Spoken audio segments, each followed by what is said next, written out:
Sebelum melanjutkan, jangan lupa subscribe dulu, terima kasih. Bab 85 Bahaya mengintai di mana-mana. Saya tidak pernah menyangka akan ada pertunjukan yang bagus. Sudah sulit untuk mengatakan apakah Chu Feng dapat hidup lebih dari setahun. Ya, bagaimana dia bisa bertahan hidup di zona inti setelah menyinggung senior Gong. Bahkan jika senior Gong tidak menyerang, banyak orang akan mengganggunya. Dengan kekuatannya saat ini, sangat sulit untuk terus berada di tempat ini. Saat mereka melihat pemandangan di depan mereka, kerumunan di sekitarnya tersenyum dingin. Mereka merasa bahwa Chu Feng akan dipukuli habis-habisan hari ini. Bagaimanapun, kekuatan Chu Feng hanya berada di level 7 Spirit Realm. Selain bakatnya yang mengerikan, di zona inti, ambil satu orang saja dan mereka bisa menghajarnya sampai ke titik di mana dia harus mencari giginya di tanah. Itulah sebabnya bawahan Gong Luyun belum menyerang Chu Feng. Mereka merasa bahwa Chu Feng terlalu lemah dan tidak cukup layak untuk diserang. Apa? Kalian sekumpulan sampah akan datang satu persatu atau semuanya sekaligus? Chu Feng menyapu kerumunan dan berkata dengan nada meremehkan. Dasar bocah sombong.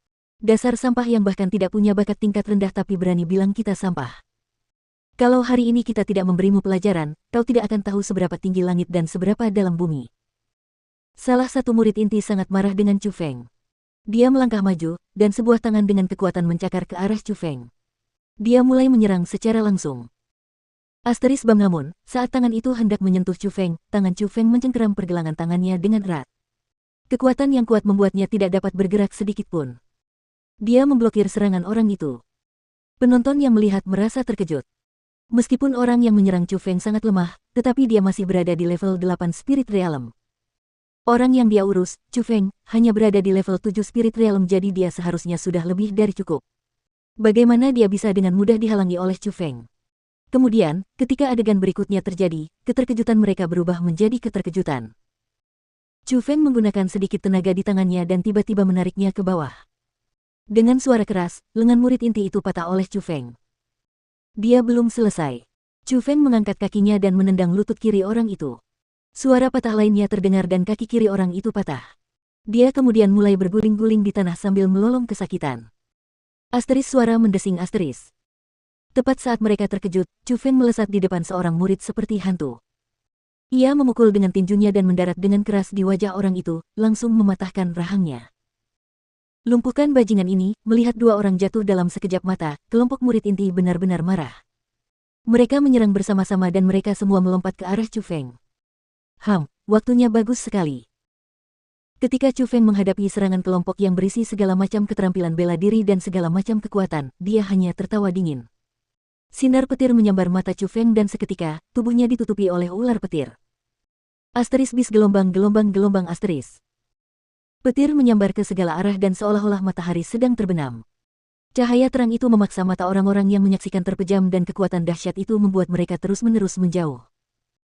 Ketika mereka merasa kekuatannya telah ditarik, mereka tidak dapat menahan diri untuk tidak membuka mata mereka. Saat mereka memfokuskan perhatian dan melihat, wajah mereka berubah drastis karena mata dan mulut mereka terbuka lebar. Sekitar 20 orang yang mengepung untuk menyerang Chu Feng semuanya tergeletak di tanah.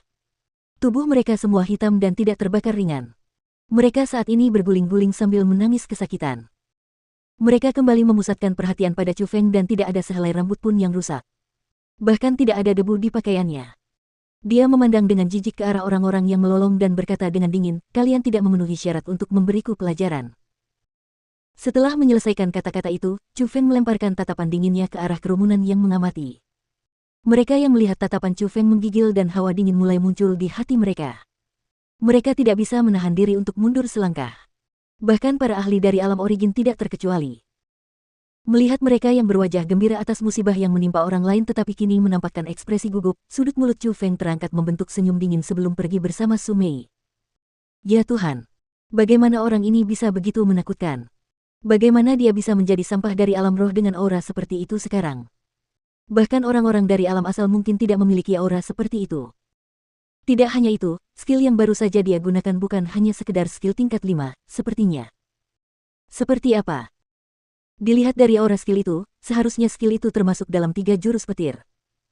3 jurus petir. Bagaimana mungkin? 3 jurus petir hanyalah keterampilan bela diri tingkat 4, tetapi sekarang jelas merupakan keterampilan tingkat 5.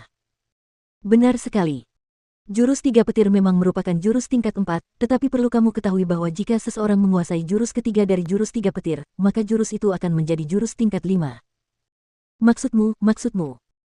Pada saat itu, orang-orang bahkan tidak berani untuk terus berpikir.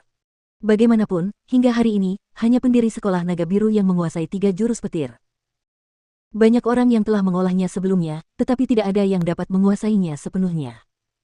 Namun, saat ini, Chu Feng tampaknya telah menguasai keterampilan legendaris itu, jadi bagaimana mungkin orang tidak terkejut dengan hal itu? Hehe, sepertinya orang ini tidak sederhana. Tidak heran dia berani memprovokasi Gong Luyun. Keterampilan yang barusan itu pasti jurus ketiga dari 3 jurus petir. Aku tidak pernah menyangka bahwa dia telah menguasainya sampai sejauh itu. Sepertinya orang yang Leng Wusui ingin kita temukan adalah dia.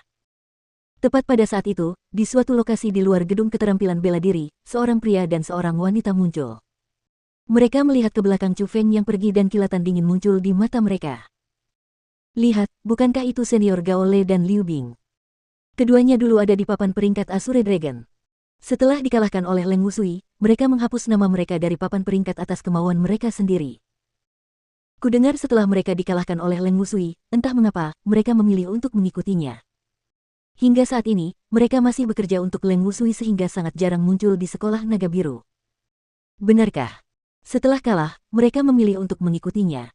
Itu artinya Leng Wusui bukan orang biasa. Tentu saja. Leng Wusui adalah satu-satunya murid di sekolah naga biru yang memiliki kekuatan roh. Meskipun bakatnya tidak setinggi Gong Luyun, ia memiliki kekuatan roh yang tidak dimiliki Gong Luyun. Ya, dia baru berusia 19 tahun sekarang dan berada di posisi ketiga di papan peringkat Azure Dragon. Mengenai topik itu, jenius nomor 2 kita di sekolah Azure Dragon tidak layak berada di posisi itu, jadi saya yakin posisi kedua di papan peringkat Azure Dragon akan menjadi miliknya cepat atau lambat. Ketika mereka menyebut Leng Wusui, kekaguman terpancar di wajah para murid. Bagaimanapun, dia adalah seorang jenius yang dikenal publik setelah Gong Luyun. Setelah Chu Feng meninggalkan gedung keterampilan bela diri, ia berpisah dengan Su Mei tetapi tidak kembali ke kediamannya sendiri. Ia meninggalkan sekolah naga biru dan ingin secara pribadi membawa kembali kabar baik tentang dirinya yang menjadi murid inti. Ia ingin secara pribadi menusuk bendera naga biru di kota gunung miring miliknya. Akan tetapi, Chu Feng tidak tahu bahwa pada saat dia meninggalkan sekolah Azure Dragon, 2 murid inti alam asal diam-diam membuntutinya.